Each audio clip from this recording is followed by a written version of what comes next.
Como verán, ahora estamos en un grupo más compacto para probar esta nueva dinámica. Ya la próxima semana esperamos contar con Leo Zuckerman y Raimundo Rivapalacio. Pues como decía Genaro Lozano ayer, me decía, pues yo creo que los tres temas para este día son coronavirus, coronavirus y coronavirus. Y en efecto, esta pandemia implica un desafío para todos nosotros, implica un desafío para la sociedad, para el gobierno o los gobiernos, para los organismos internacionales. Sugiero empezar con el tema de la sociedad, la respuesta social. ¿Qué estás viendo en la sociedad, Denise, ante este desafío? Retomaría, creo, este tema que pones de que lo central es que hay un desafío que es, por supuesto, a la sociedad, a la calidad de liderazgo, a la capacidad técnica y científica acumulada, a nuestra infraestructura hospitalaria y a la capacidad de respuesta económica. Y si nos centramos en el primer tema es, definitivamente, entrada como individuos y como comunidad, pues también va a poner al descubierto qué capacidad tenemos de acciones, por ejemplo, de solidarias, y que implican un acuerdo colectivo. Porque en el fondo lo que se nos está pidiendo, como en una campaña de vacunación, es proteger a quienes son los más vulnerables de la sociedad.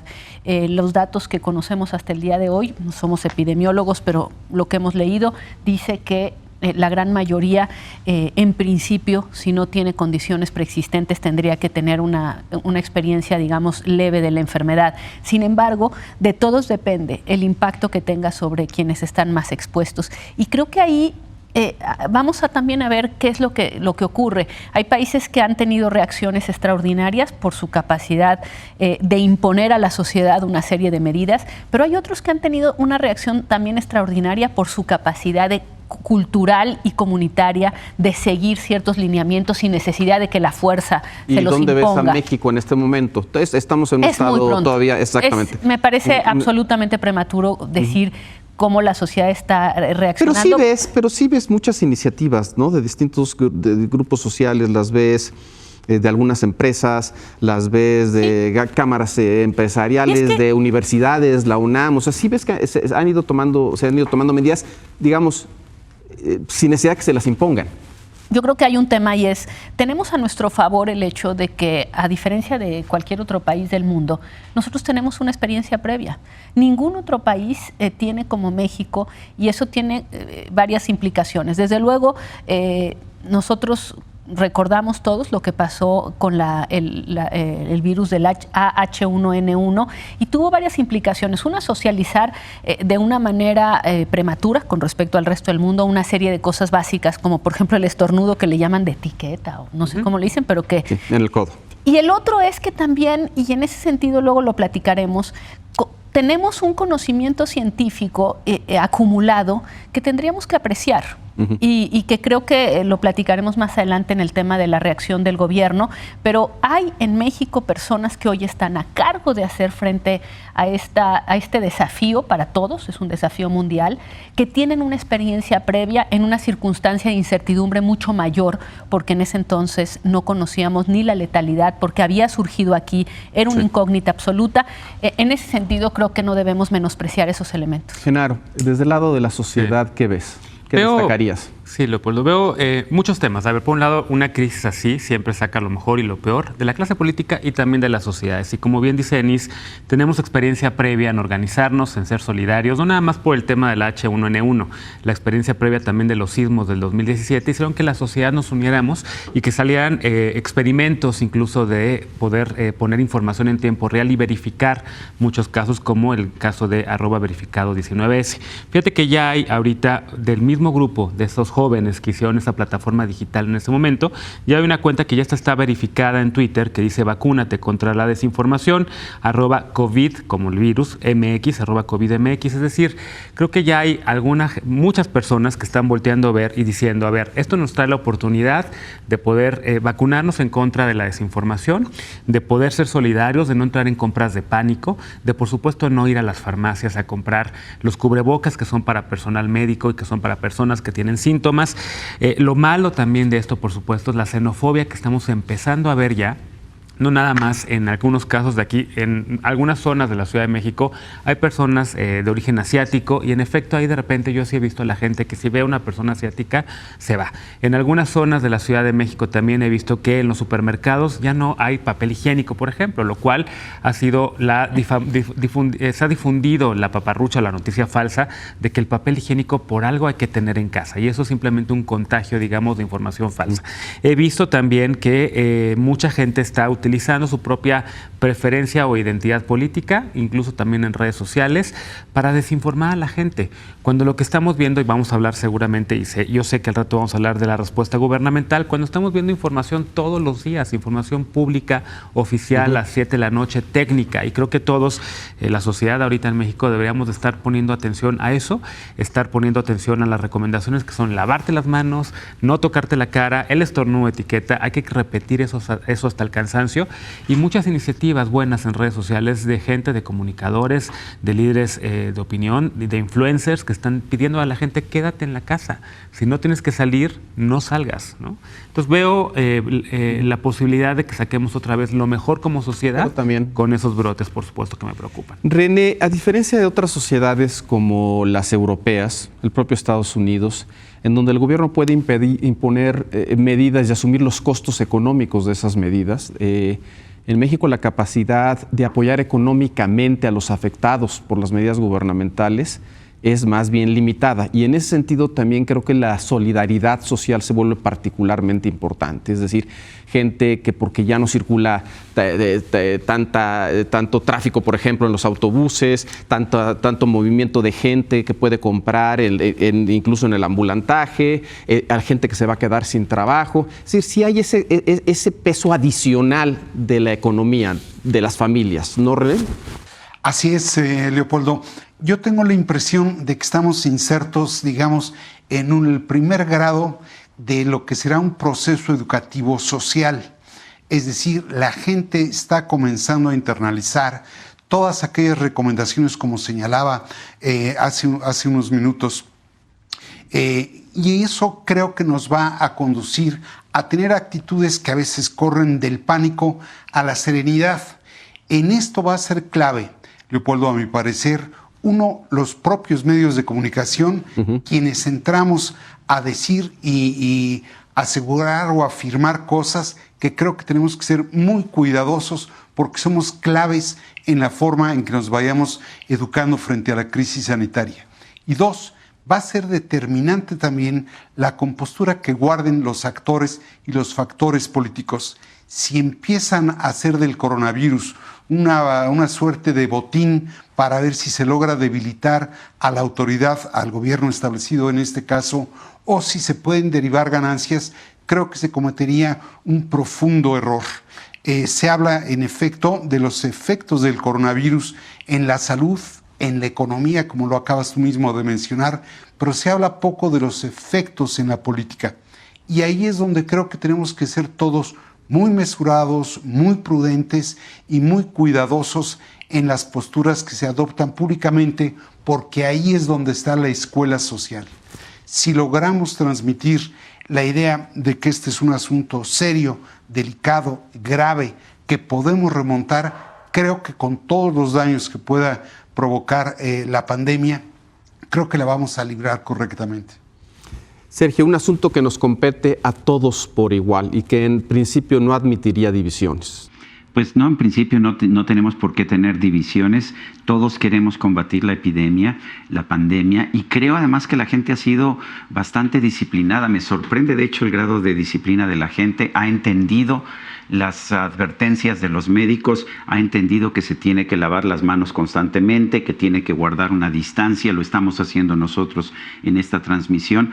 Me preocupa que este ejemplo pues no necesariamente lo esté dando el presidente de la República, porque el presidente es un líder político realmente muy importante. Me preocupa que después de que su propio subsecretario de Salud, Hugo López-Gatell, dijo que hay que guardar distancia, que no hay que saludarse de beso o de mano, él haya insistido en besuquear a niños y niñas, en acercarse a la gente, porque finalmente es muy importante que él dé el ejemplo concreto. Yo creo que las medidas medidas concretas del gobierno han sido bastante sensatas, que es darle la capacidad de decisión al subsecretario de Salud. No sé por qué no al secretario, pero el subsecretario es un epidemiólogo, parece estar preparado para esto, y las observaciones que ha hecho pues han sido bastante sensatas, pero después empezamos a entrar a una especie de juego mágico en el que se nos dice que quien tiene la fuerza moral no va a contagiar, o cuando el presidente de la República nos dice que él tiene un escudo protector porque tiene unas estampitas de Jesús y que esas estampitas impiden que pueda ser contagiado. Me parece que eso no es aceptable porque el presidente de la República tiene que servir de ejemplo, no lo está haciendo en este momento. Vamos ya entrando entonces al tema político, pero antes sí quisiera pararme en algo que dijo René. Los medios de comunicación, nosotros mismos, ¿qué ves ahí y cuál es el imperativo en este momento? Bueno, yo siento que en cualquier circunstancia de esta naturaleza, que incluye una enorme incertidumbre y por lo tanto también temor, pues es el caldo de cultivo ideal para una serie de noticias alarmistas y falsas. Que vaya que hemos visto. Claro, algunas de ellas ridículas, otras mucho más inquietantes. Y creo que en ese contexto la responsabilidad de un medio de comunicación es evidentemente la serenidad y lo que toca siempre, ser el filtro al que lleguen solamente las noticias confirmadas. Con todos los riesgos que implica, Leopoldo, porque tampoco vamos a decir que nunca nos puede ocurrir que en un contexto con mucha tensión se nos cuele algo, como lo sabemos.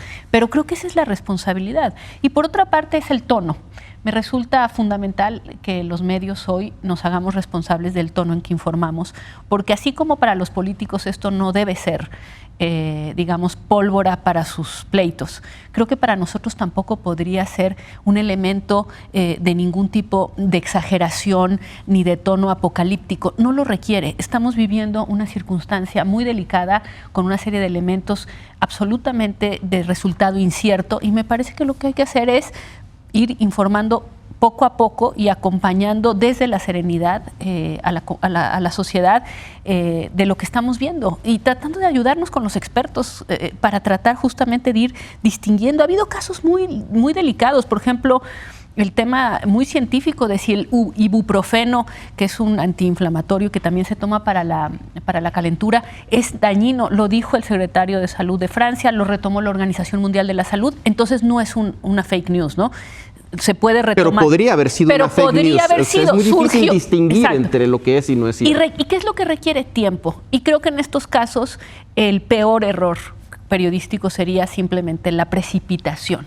Que hay mucho de eso, Genaro, todavía. Sí. Y sobre todo, la verdad, es por la inmediatez que ofrecen las redes. Sí hay todavía quien está apostando a veces por ganar la nota y ahí se generan historias que son falsas, ¿no? Justamente me ganaste la palabra. No es momento de ganar la nota, es momento de otras cosas, verificar, verificar y verificar.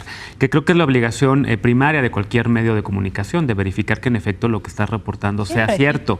Voltear a ver lo que traen las agencias de información, contrastar, llamar por teléfono a la fuente si es posible o ir in situ a ver si esto está ocurriendo. Pasó, por ejemplo, el fin de semana una noticia falsa terrible, ¿no? De que habíamos tenido ya el primer deceso de un empresario que estaba en el hospital y la noticia se difundió en redes sociales y ardieron las redes sociales en ese sentido, hasta que un medio de comunicación pudo ponerse en contacto con el hospital y se desmintió finalmente que no había fallecido este empresario, que simplemente estaba en una situación crítica. Y el gobierno de la Ciudad de México también lo desmintió. Entonces creo que para los medios es un reto que siempre hemos tenido cuando ocurren estas tragedias, que es verificar la información, no caer en desinformación y creo que por supuesto tenemos todos los días a las 7 de la noche, quiero insistir en eso, un parte técnico, un parte médico, un parte cero político, en donde se nos dice exactamente cuál es el estatus de la pandemia en el país. Como medios creo que deberíamos también, duran mucho tiempo esas conferencias, hacer un resumen de lo que ahí se dijo y poder también contrastar y verificar, también porque hay que cuestionar a las autoridades. Evidentemente hay que entender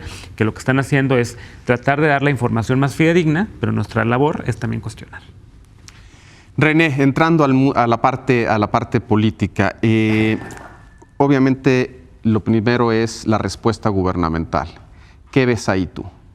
¿Cómo ves la respuesta gubernamental? Mira, por la mañana yo comentaba en el noticiario que por un lado el propio presidente de la República está en un proceso de aprendizaje. Él fincó su presencia y su fuerza política en dos ejes: el de la conferencia matutina diaria, donde naturalmente él trata de conectar con la gente. El otro pivote de esa política es el contacto social. Y eso, la comunicación en vez de la información y el contacto en vez del aislamiento, lo coloca en un apuro. Yo espero que en breve asuma él que tiene que ensayar otra forma de comunicación y de contacto, muy probablemente por la vía digital, por la vía de las plataformas, y en ese sentido predicar con el ejemplo sobre la idea de que no hay que darse abrazos, no hay que saludarse de besos, no hay necesariamente que estar entre multitudes. Ahora, dicho lo anterior, me parece que la oposición también tiene que mesurar su postura. Ayer veía con cierto asombro que un senador del PAN, me parece Víctor Fuentes, fue a presentar a la PGR una denuncia por homicidio y lesiones al secretario y al subsecretario de Salud. Francamente, ¿bajo qué argumento, perdón? ¿Perdón? ¿Bajo qué argumento presentó la denuncia? Del hecho de que no se están aplicando las medidas indicadas. Negligencia. Aquí hay otro problema también Leopoldo. Es como estamos viendo lo que ya ocurrió en China, lo que ya ocurrió en Italia, de pronto se quieren adoptar de golpe medidas radicales. Y aquí va a importar mucho el ritmo en que se vayan tomando decisiones cada vez más fuertes. Si de golpe, como muchos opinadores expresan, se toman medidas radicales y esto va a durar 3 meses cuando menos, podemos provocar una fatiga social o una cierta desesperación social. De ahí la importancia de ir administrando y dosificando los pasos. Y el impacto económico también en las familias, que es lo que comentábamos. Digamos, ser muy Además, radicales tiene un impacto. Al final se tienen que tomar las medidas que se tienen que tomar, pero precipitarlas puede complicar la situación económica y social del país. Correcto, completamente de acuerdo. Sí hay que estar graduando los pasos. Y en ese sentido sí creo que la precipitación, el escándalo, la exageración, más que en la información, en la opinión, puede provocarnos una falta de credibilidad en la autoridad y en esa medida, y creo que ya lo vimos, no conseguir una consonancia en la actuación nacional. Hemos visto ya cómo algunos gobiernos estatales, cómo algunas instancias públicas y privadas se están adelantando a tomar medidas. Yo no digo, ahora todos somos epidemiólogos, yo no estoy cierto, no tengo la información ni la formación necesaria para decir cuándo hay que tomar qué medida. Y ahí importa mucho no deteriorar a la política. Por eso yo hablaba de que se habla del efecto sanitario, del efecto psicológico, del efecto económico, pero no se está cuidando el efecto político que esto puede tener. Entonces sí creo que hay que ser mesurados en la actuación.